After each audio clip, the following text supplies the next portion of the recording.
YouTube, what the crap's going on? HeirofCarthage here. Kemmler? Really? You hardly ever see him. He's going to be coming up against a Tomb King's army here with a Necrosphinx, a couple of Shabti, and some Nehekara warriors. Actually, an interesting pick versus the vampires. And then you have the one who's Shabti with Great Bow. The thing with the Tomb King's army, though, is how do you answer Blood Knights? I guess your Necrosphinx is really your answer, but that's... Oof, I mean, even that's a tough answer still.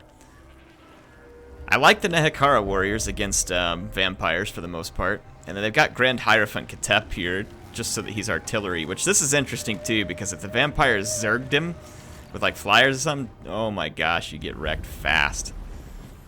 But of course, this is a Kemmler army. So you don't see Kemmler brought all the time. Let's see what's brought here. A lot of Graveguard. That's a good idea, because Tomb Kings are going to struggle in terms of infantry that's anti-armor. And I like the combination of the Graveguard with the Skeleton Spears, because that's going to protect against Ushabti.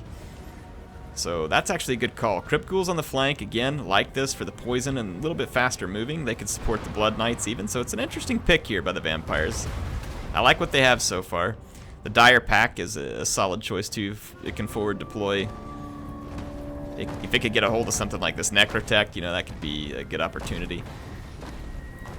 Ketep does have some spells. Let's see what he's brought here. So he's got Restless Dead, which heals while he's casting. He's got this physical resistance spell, which is a good one.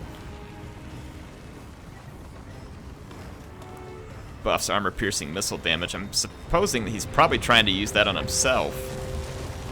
And then this Hex here. Okay. Let's see how this matchup goes. I mean, the vampires are going to definitely take some damage if they get into a straight slogfest here with the Ushabti and the Nehekara warriors, but the Nehekara warriors won't do well against Graveguard. And like I said, all these spearmen are going to really slow down the Ushabti. Necrosphinx is trying to match up against, well, I don't know, it's just headed to a flank. The Blood Knights is really the only answer to it's the Necrosphinx. Otherwise, these Blood Knights are going to be a major pain, because they could catch these Ushabti with Great Bow, and the Ushabti really probably should be targeting the Blood Knights. I think right now they're just shooting at infantry. So you got Doom and Darkness here, which can really hurt the leadership of the Tomb Kings, which is quite poor. So it may be trying to go for a crumble. The Ushabti now, look at the damage they do to the corpse cart. So again, I don't know though, I really think that the Ushabti with the Great Bow should have been targeting the Blood Knights, because they could kill entity models, and that would be really helpful. I like this. Okay, so he takes the charge with the Skeleton Spears, gonna follow it up with Graveguard.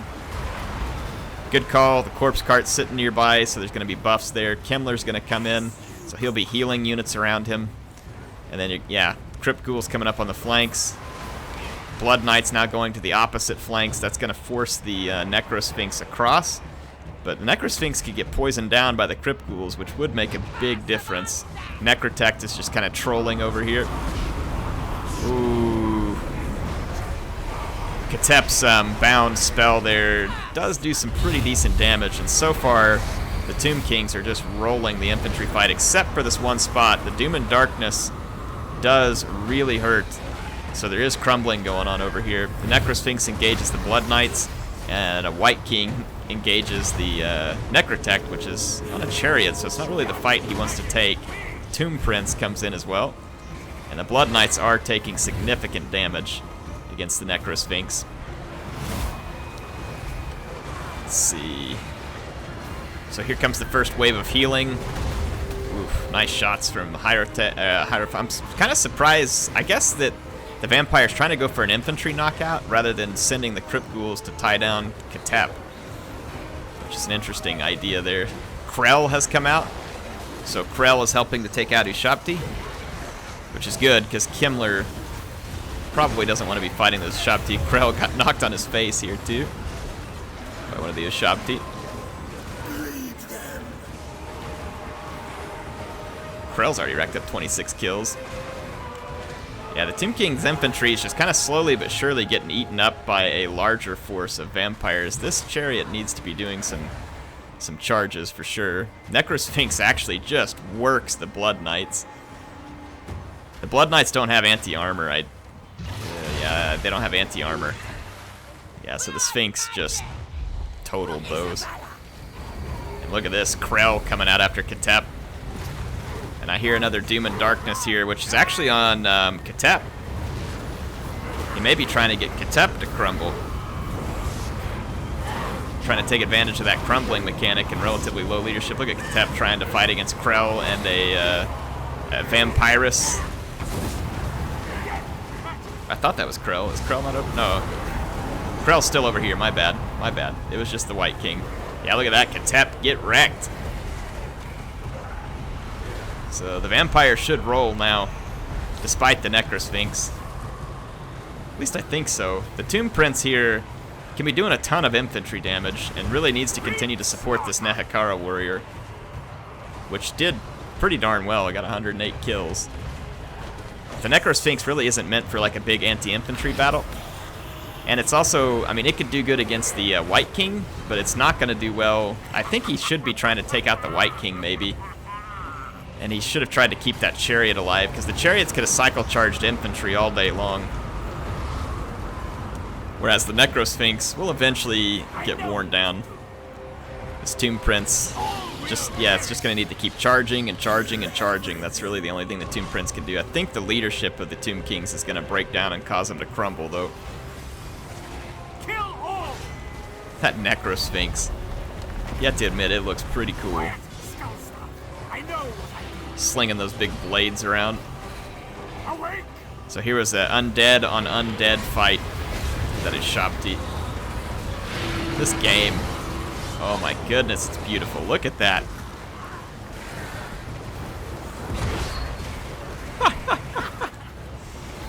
Kimmler was laughing at the same time. See, all that healing from Kimmler definitely helps keep his troops up.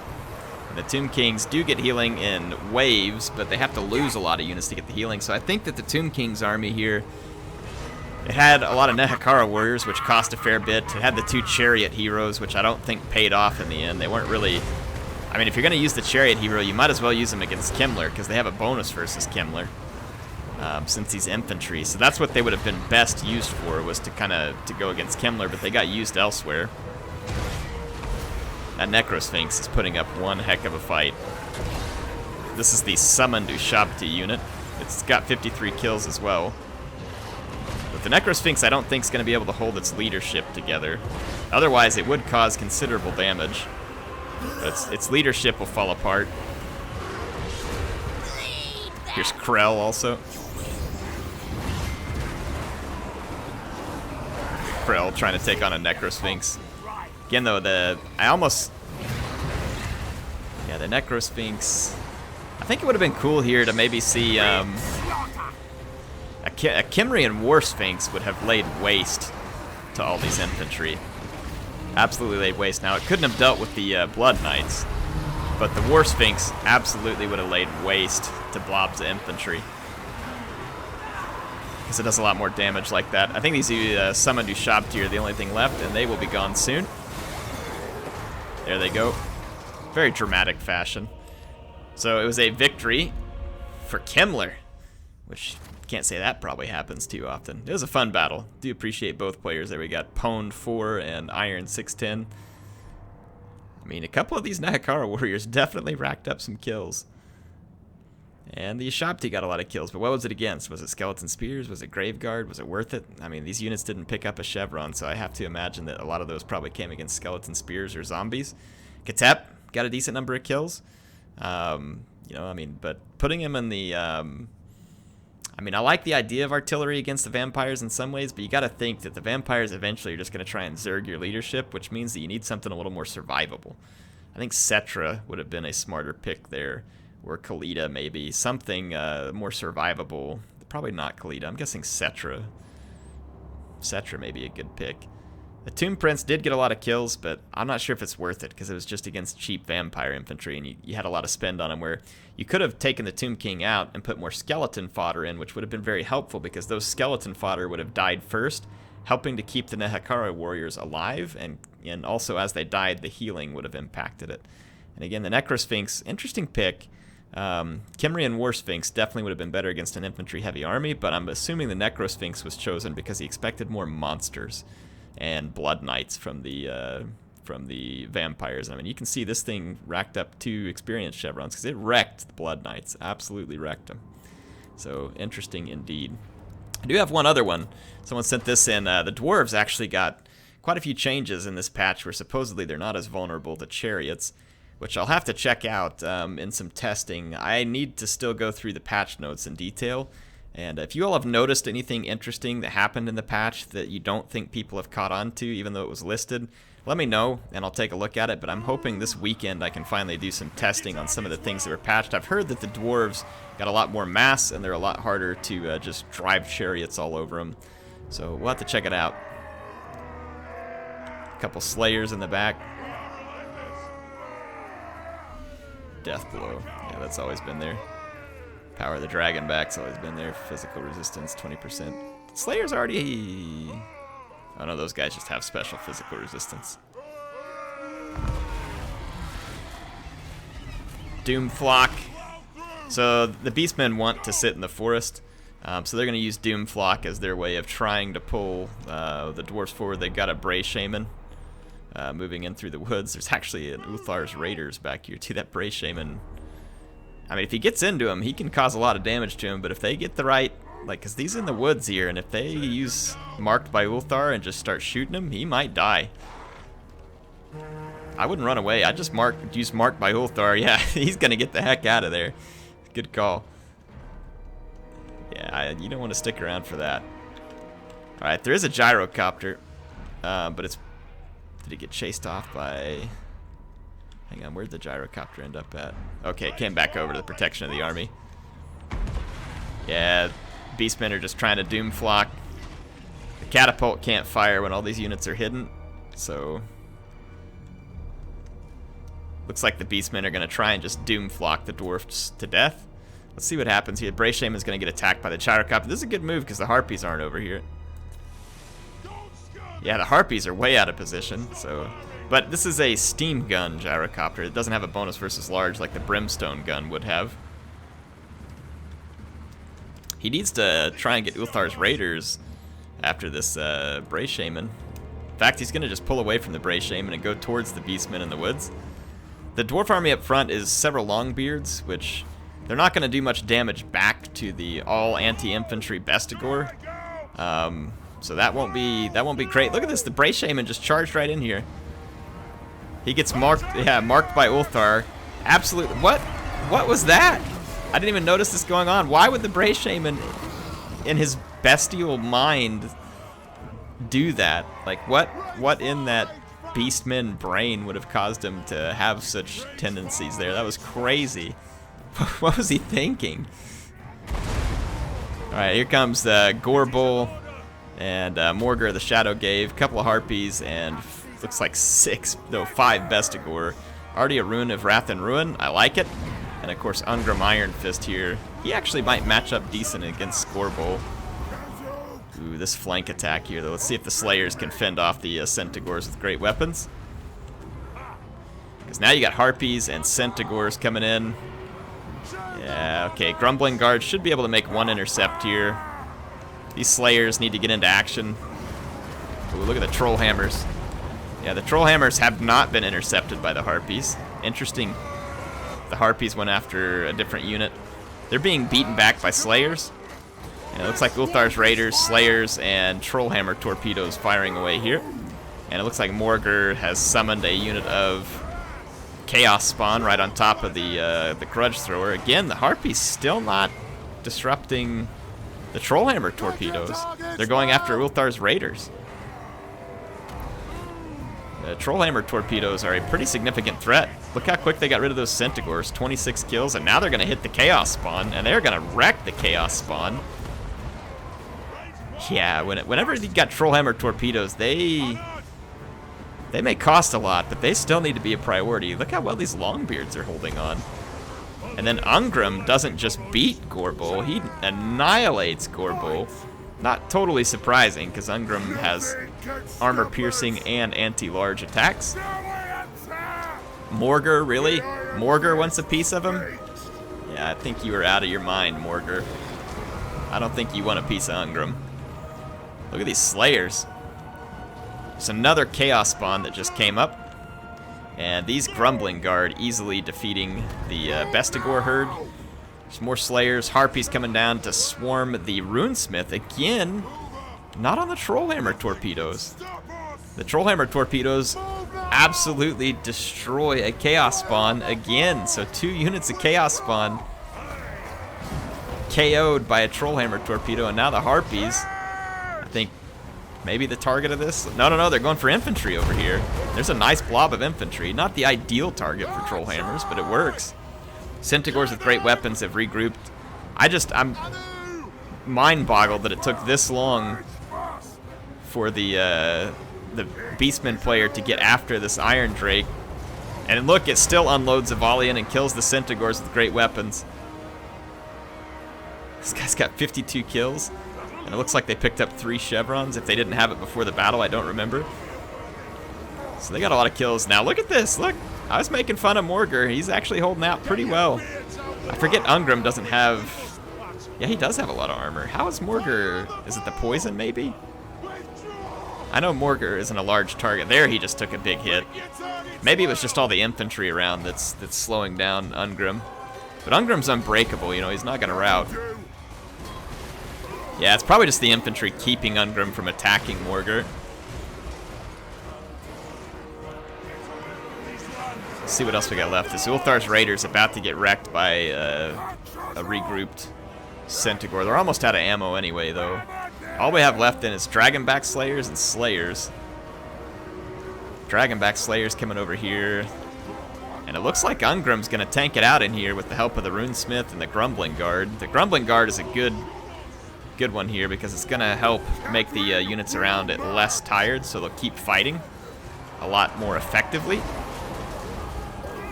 against the Beastmen. So the Grumbling Guard's not a good unit to have alive late game going against you.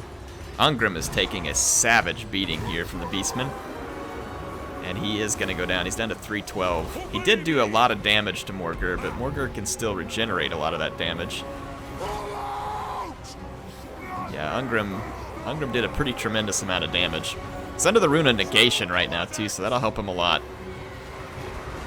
It definitely helped him hold on just a hair longer there at the end. And these Slayers, can they do it? I mean, there's some Beastman infantry here. The Slayers aren't going to rout. There's 15 left there and 20 left there. Slayers won't rout. Beastmen can rout. So Ungrim goes down. Now the Runesmith is going down, so this is not good news, but you still got a few Grumbling Guard and some Slayers, and what's left for the Beastmen isn't going to like fighting Grumbling Guard and Slayers.